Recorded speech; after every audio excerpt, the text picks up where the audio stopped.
예수 안에서 큰 복을 받고 살 줄로 믿으십니까? 어떤 어려움이 닥쳐와도 이 확신을 흔들림 없이 붙잡을 수 있으십니까? 오늘 복된 삶의 확신, 하나님의 복 내려줌의 확신을 점검해 보도록 하겠습니다. 우리가 아직 죄인 되었을 때에 하나님께서 우리를 위하여, 그리스도께서 우리를 위하여 죽으심으로 하나님께서 우리에 대한 자기의 사랑을 확증하셨느니라. 죄인 되었다는 것은 하나님과 원수 되었다는 뜻입니다. 원수인 우리를 위해서 하나님은 그 아들을 보내셔서 대신 우리의 죄값을 치러주시는 크나큰 사랑을 베푸셨답니다. 하물며 그 아들과 함께 이 좋은 모든 것을 너희에게 주시지 않겠느냐고 성경은 반복하고 있습니다. 많은 사람들이 하나님의 사랑과 은혜를 자신의 삶 가운데서 벌어지는 일을 보고 그때그때 판단합니다. 일이 잘 되면 하나님께서 나를 무척 사랑하시나 보다 라고 생각하고, 환경이 어려워지면 하나님이 나를 사랑하시지 않는가 보다 하고 의심하게 됩니다. 이런 사람은 아직도 십자가의 능력으로 예수님을 믿는 사람이 아닙니다. 하나님의 사랑은 환경을 통해 그때그때 확인하여 알 수 있는 것이 아니라 이미 확증된 진리입니다. 십자가가 있는 한 이미 내가 너를 사랑해서 내 아들을 주었다라고 하는 표가 교회 곳곳에 세워져 있습니다. 로마서 8장 35절 이하에 보면 초대교회 성도들이 엄청난 고난에 직면해 있었다는 것을 알 수 있습니다. 누가 우리를 그리스도의 사랑에서 끊으려? 환난이나 곤고나 박해나 기근이나 적신이나 위험이나 칼이랴. 기록된 바 우리가 종일 주를 위하여 죽임을 당하게 되며 도살을 당할 양같이 여김을 받았나이다 함과 같으니라. 그들은 박해를 받고 굶주리고 헐벗고 죽음의 위협을 당하고 있었습니다. 마치 도살당할 양 같은 불안한 처지에 있었습니다. 환경만 바라본다면 하나님을 부인할 수밖에 없는 그런 상황에 처해 있었습니다. 그 모든 일이 현실이었지만 그들은 그러나 이 모든 일에 우리를 사랑하시는 이로 말미암아 우리가 넉넉히 이기느니라 라고 고백하고 있습니다. 이것은 그들이 하나님의 사랑의 실제이신 예수님을 늘 바라보고 있었다는 확실한 증거입니다. 십자가는 하나님의 사랑을 나타내는 가장 강력한 표징입니다. 그 놀라운 사랑이 모든 것을 바꾸고 변화시킵니다. 우리가 과거에 어떤 삶을 살았든지, 어떤 죄를 지었든지, 현재 어떤 문제가 있든지 그 사랑으로 인하여 우리는 새로워지게 될 줄로 믿습니다. 누가복음 15장 11절 이하에는 저와 여러분이 잘 알고 있는 탕자의 비유가 나옵니다. 탕자의 아버지의 사랑은 어떤 사랑입니까? 우리는 이 이야기를 흔히 탕자의 이야기라고 탕자에다 집중하고 있습니다.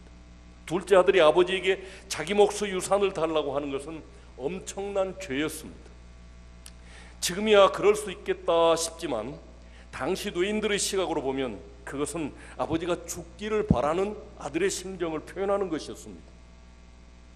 유산을 나누어 주기는커녕 내쫓을 수도 있는 그런 죄였지만 아버지는 둘째 아들의 요구대로 순순히 유산을 나누어 주셨습니다. 유산을 나누어 주지 않을 경우 아들을 영원히 잃어버릴 수도 있다 라고 하는 생각 때문이었겠죠. 흔히 말하는 탕자 이야기는 방탕한 둘째 아들에게 초점을 맞춘 제목입니다. 하지만 저는 이 이야기의 초점을 아버지에게 맞춰야 된다고 생각하고 있습니다. 왜냐하면 이 이야기는 방탕한 우리를 징계하지 않으시고 돌아오기를 간절히 기다리시는 하나님 아버지의 모습을 잘 표현해주고 있기 때문입니다. 이 아버지의 모습은 우리가 하나님으로부터 얼마나 큰 사랑을 받고 있는지를 잘 설명해 주고 있습니다.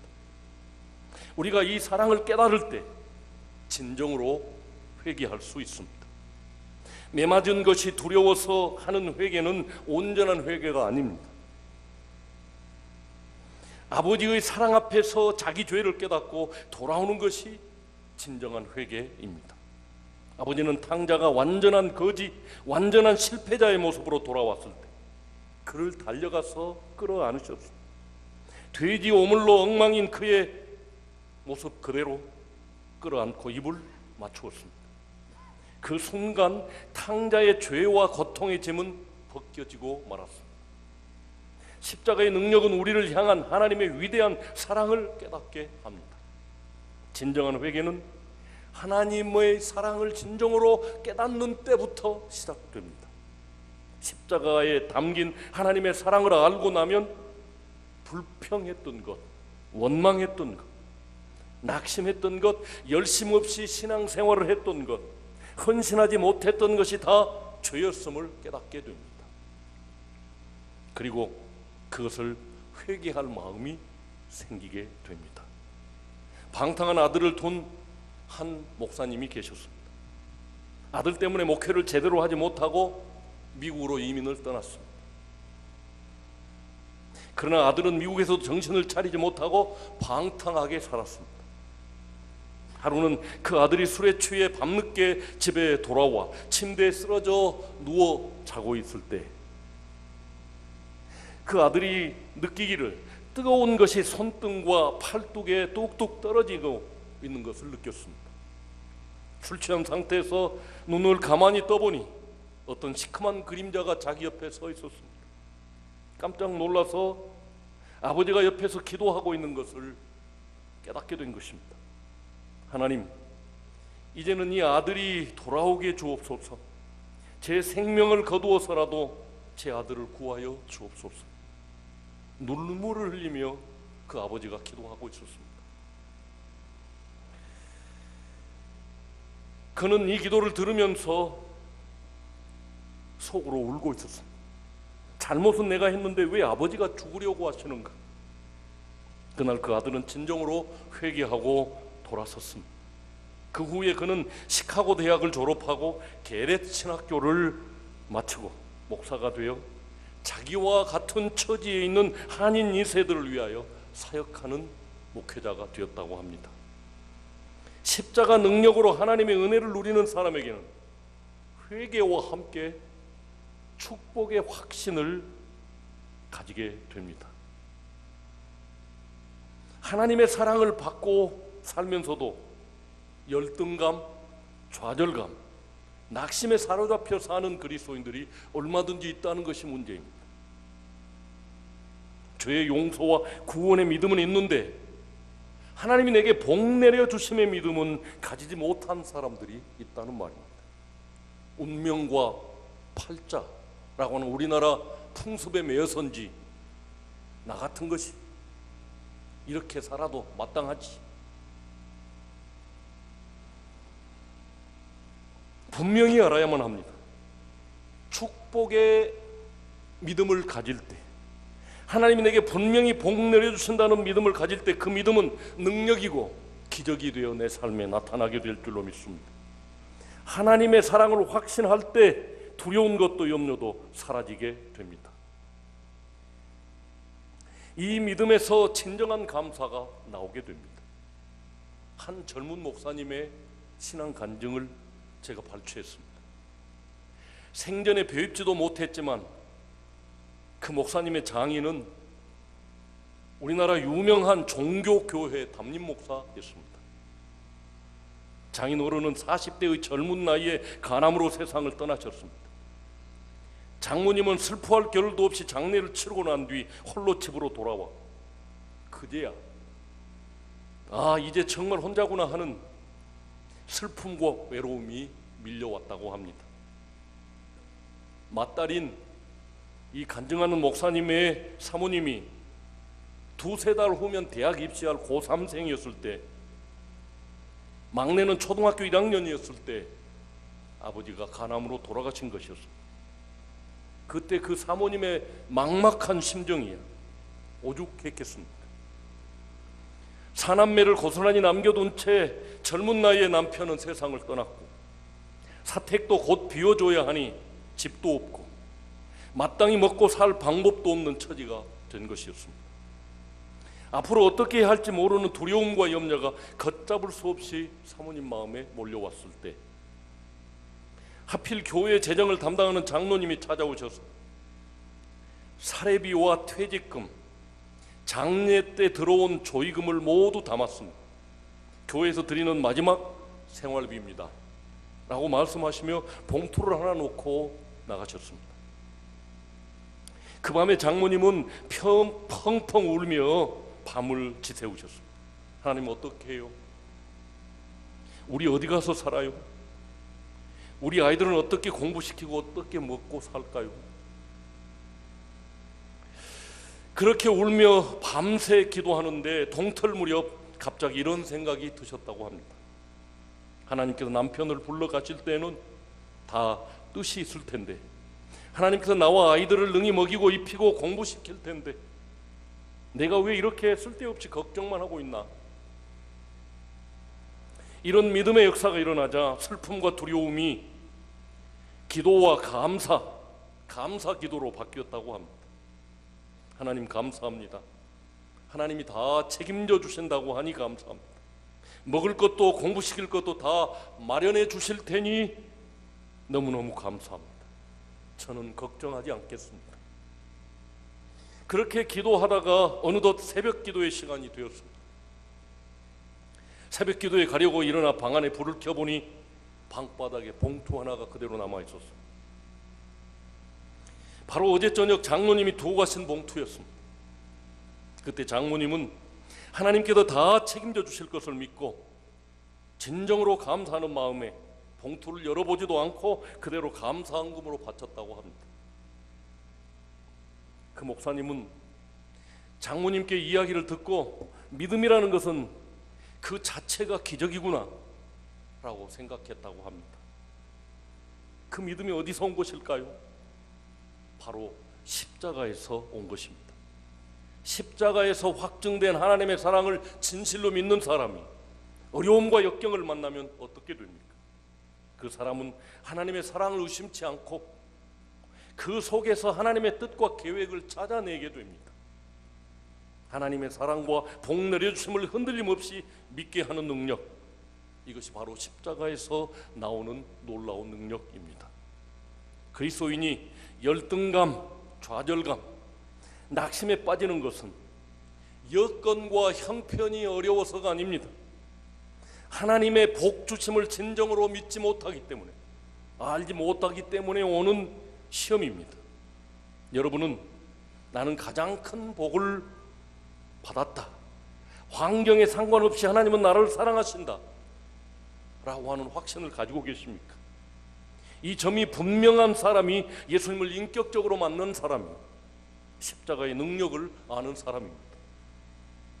어쩐 여자 전도사님이 도자기를 만드는 성도의 집에 신방 갔습니다. 그리고 2개의 아름다운 꽃병을 보게 되었습니다. 감탄하면서 이렇게 말했습니다. 이것은 얼마에 팔리는 도자기입니까? 라고 물었습니다.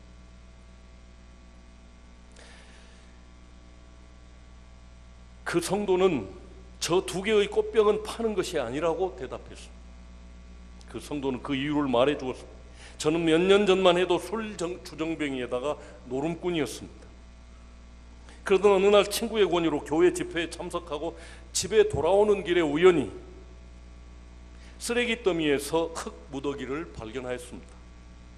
누군가 쓸데없어서 버린 것이었습니다. 저는 그걸 집에 가져와 반죽하고 모형을 만들어 구웠습니다. 저 꽃병은 그날 만들어진 것입니다. 그날 저는 이런 생각을 했습니다. 내가 이런 일을 할 수 있다면 하나님께서도 나를 가지고 똑같은 일을 하실 수 있을 거야. 그때부터 저는 제 자신을 하나님의 손에 맡기고 하나님께서 저를 새 사람으로 만들어 주시기를 기대하며 기도하고 있습니다. 그동안 우리가 늘 받고 살았지만 오늘 새롭게 깨달은 하나님의 은혜와 축복이 있습니까? 우리가 아직 죄인 되었을 때에 그리스도께서 우리를 위해 죽으심으로 하나님께서 우리에게 대한 자기의 사랑을 확증하셨느니라. 여러분들을 향한 하나님의 이 사랑이 가슴에 와 닿습니까? 하나님 아버지로부터 사랑과 복주심을 받고 있다는 확신, 이것이 하나님과의 애착 관계입니다.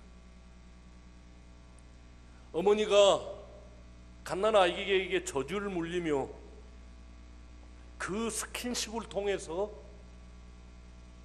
부모와 자식 간의 애착이 생긴답니다. 부모와 자식 간의 애착과 신뢰가 이루어져 있듯이 하나님과 우리 사이의 애착이 이루어져 있다는 것은 그만큼 돈독한 믿음이 형성되어 있다는 뜻입니다. 우리 부모님은 나를 엄청 사랑해, 목숨보다 더 사랑해. 이 믿음이 있는 것처럼 하나님이 나를 사랑하셨는데 자기의 독생자까지 내어주시고 나를 사랑해 라고 하는 애착 관계의 믿음입니다. 그리고 이런 신뢰의 구축은 곧 포도나무와 가지의 관계를 형성하는 것으로서 능력과 풍부한 영향을 받게 됨을 의미합니다. 하나님의 사랑을 의심치 말고 확신하라는 바울의 탄식 어린 권고가 귓전을 울립니다. 자기 아들을 아끼지 아니하시고 우리 모든 사람을 위하여 내어주시니가 어찌 그 아들과 함께 모든 것을 우리에게 주시지 않겠느냐? 누가 우리를 그리스도의 사랑에서 끊으리요? 환난이나 곤고나 박해나 기근이나 적신이나 위험이나 칼이랴. 우리의 곤란이나 필요를 구하기 전에 하시는 우리 천부께서 저와 여러분을 사랑하십니다. 이 사랑을 확신하는 사람에게는 포도나무 가지처럼 늘 공급하시는 엘샤다이 하나님, 풍성하게 공급하시는 하나님의 생명과 능력이 부어지실 줄로 믿습니다. 이제 그림 하나를 보겠습니다. 탕자의 아버지의 손을 확인해 보겠습니다. 렘브란트라고 하는 화가가 그린 그림입니다.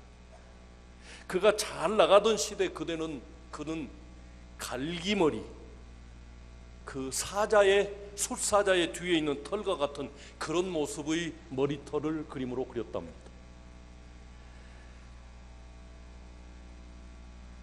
렘브란트가 가지고 있는 생각은 머리숱은 영광이라고 생각했습니다. 지금도 머리가 다 빠진 어떤 그림을 자신의 모습으로 표현하고 있습니다. 렘브란트가 그림을 그릴 때 그 그림 속에서 자신을 꼭 같이 그려 넣었습니다. 이 그림 속에는 탕자의 모습으로 렘브란트 자신을 그리고 있다고 합니다. 신발을 보면 다 떨어졌죠. 발가락이 다 보이고 옷이 다 헤어졌고 힘이 없이 엎드려 있는 모습입니다. 당시 렘브란트는 아들, 딸, 아내가 다 죽었고 재혼한 아내마저도 죽은 정말로 비참한 상황에서 그는 하나님의 사랑을 경험하게 되었답니다. 그리고는 자신의 비참함을 그린 그림이 이 그림입니다. 아버지가 받아주지 않으면 아들은 아무것도 아닌 존재예요. 어디 가서 아무런 힘도 발휘할 수 없는 존재였습니다.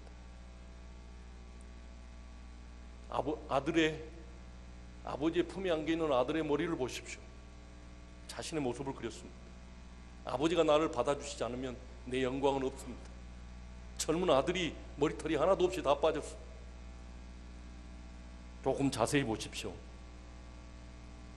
아버지의 손을 보시기 바랍니다. 좀 키워줘 볼래요? 키워준 것이 오른쪽인가?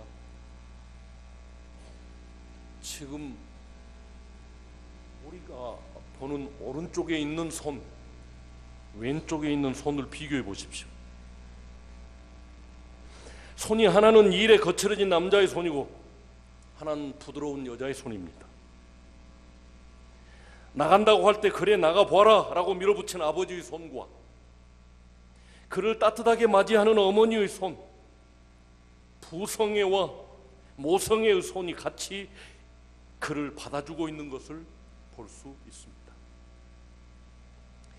둘째 아들은 고난을 통해서 돌아와 모든 것을 포기하고 아들로서 아버지의 품에 안긴 것입니다. 그리고 이렇게 말합니다. 아버지, 품꾼의 하나로 받아주세요. 그리고 이제는 옛날 떠난 아들이 아닌 되살아 나온 아들로서 집에 왔습니다. 탕자를 아는 따뜻한 아버지의 손을 보면 진짜로 하나님의 손길 같지 않습니까? 탕자가 자기 안의 눈물을 모두 토해내고 새롭게 시작할 수 있을 것 같지 않습니까?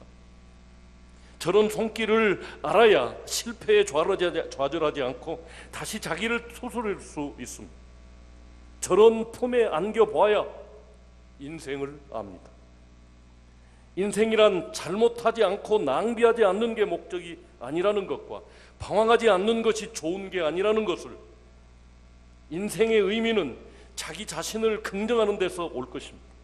자기 자신을 긍정하게 되기까지 생에는 지름길이 없습니다. 자기 자신을 인정하고 나는 하나님 아버지께 사랑받는 존재, 하나님이 나를 받아주셨다 라고 하는 믿음을 갖기 전까지 우리는 방황하는 사람들입니다. 이 땅의 대부분의 사람들은 하나님 앞에 나가기를 두려워합니다. 그리하여 되지치는 자로서의 삶을 살게 됩니다.